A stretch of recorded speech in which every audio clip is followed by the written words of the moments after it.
ரீசெண்டா தென்காசி ரோட்ல நடந்த பிரைவேட் பஸ் ஆக்சிடென்ட்ட பத்தி தான் இந்த வீடியோல நான் பேசப் போறேன். ஏன்னா, ஒரு கூட்டம் முன்னாடி போயிட்டு இருந்த கவர்ன்மென்ட் பஸ் தான் ஒழுங்கா ஓட்டல. அதனால தான் இந்த ஆக்சிடென்ட் நடந்துச்சு அப்படின்னு நம்பிக்கிட்டு இருக்காங்க. வீடியோ பார்த்தவங்களுக்கு கிளியரா புரியும். 2 பஸ்ஸுமே ரேஸ் ஓட்டுற மாரி ஓட்டிட்டு போறாங்க.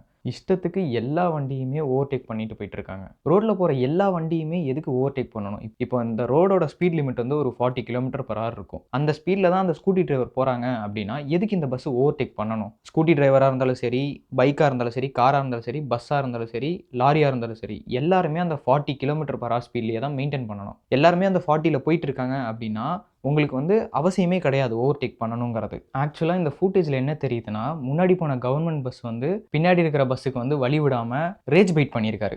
நீ எப்படி என்ன ஓவர்டேக் பண்றன்னு பார்த்துரலாம் அப்படிங்கிற ஒரு ஆட்டிட்யூட்ல தான் பஸ்ஸ வந்து ஓட்டியிருக்காரு. இந்த மாரி ஆட்டிட்யூட்லாம் இருக்கிறவங்களுக்கு கண்டிப்பா லைசென்ஸே குடுக்கக்கூடாது. முன்னாடி போற அந்த கவர்ன்மென்ட் பஸ் தான் ஒழுங்கா அதோட லேன்ல இல்லாம பார்க்குற எல்லாரையுமே அன்சேஃபா ஓவர்டேக் பண்ணிட்டு போறாங்க. அப்படி அன்சேஃபா ஓட்டுறாங்கன்னு தெரிஞ்சும், நீங்க ஏன் சேஃபா ஓட்டல? நீங்க ஏன் உங்க லேனுக்குள்ள இல்லாம, நீங்களும் அந்த பஸ்ஸுக்கு காம்படிஷனா ஒட்டிக்கிட்டே ஒரு சேஃப் டிஸ்டன்ஸ் கூட மெயின்டெயின் பண்ணாம ஒட்டிக்கிட்டே போயிட்டு இருக்கீங்க.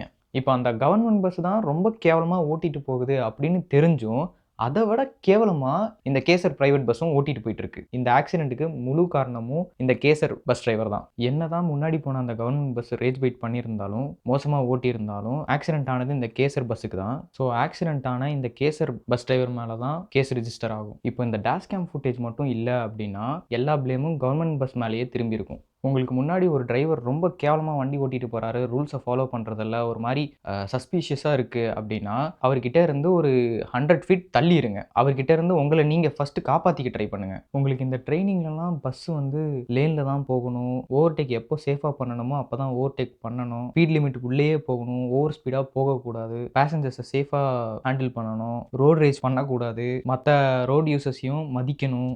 ஒழுங்கா பஸ் ஸ்டாப்ல ஓரமா போய் நிப்பாட்டணும். வண்டி கண்டிஷன் நல்லா இருக்கா இல்லையாங்கிறத செக் பண்ணணும். இது சிக்னல்ல ரெட் விழுந்தா வண்டிய ஸ்டாப் பண்ணணும். கிரீன் விழுந்தா தான் போகணும். இண்டிகேட்டர்ஸ கரெக்ட்டான டைம்ல யூஸ் பண்ணணும். இதெல்லாம் எதுவுமே சொல்லி தராம தான் உங்களுக்கு லைசென்ஸ் குடுக்குறாங்களா? நீங்க வந்து பஸ் ஓட்டுறீங்க, பெரிய வண்டி ஓட்டுறீங்க அப்படிங்கிறதுக்காக ஸ்கூட்டில போறவங்களோ, பைக்ல போறவங்களோ உங்கள பார்த்து பயந்து ஓரமா போகணும் அப்படின்னு நினைக்காதீங்க. பஸ் போறதுக்கு எந்த அளவுக்கு ரைட்ஸ் இருக்கோ, அதே ஈக்குவல் ரைட்ஸ் அந்த பைக் டிரைவருக்கும் இருக்கு, ஸ்கூட்டி டிரைவருக்கும் இருக்குங்கிறத தெரிஞ்சுக்கோங்க. நம்ம நெறைய தப்பான விஷயத்த வந்து ரொம்பவே நார்மலைஸ் பண்ணி வச்சிருக்கோம் நம்ம ஊர்ல. அத பத்தி நான் இன்னொரு வீடியோல சொல்றேன். வெஸ்டர்ன் கண்ட்ரீஸ் மாரி நம்ம ஊரும் சேஃபான டிரைவிங் ஸ்டாண்டர்ட்ஸ்க்கு மாறணுங்கிறது தான் என்னோட ஆசை. உங்களுக்கும் அந்த ஆசை இருந்ததுன்னா, டிரைவ் வித் சுஹைப் சேனல இப்பவே சப்ஸ்கிரைப் பண்ணிக்கோங்க. இந்த வீடியோ புடிச்சிருந்ததுன்னா லைக் பண்ணிக்கோங்க.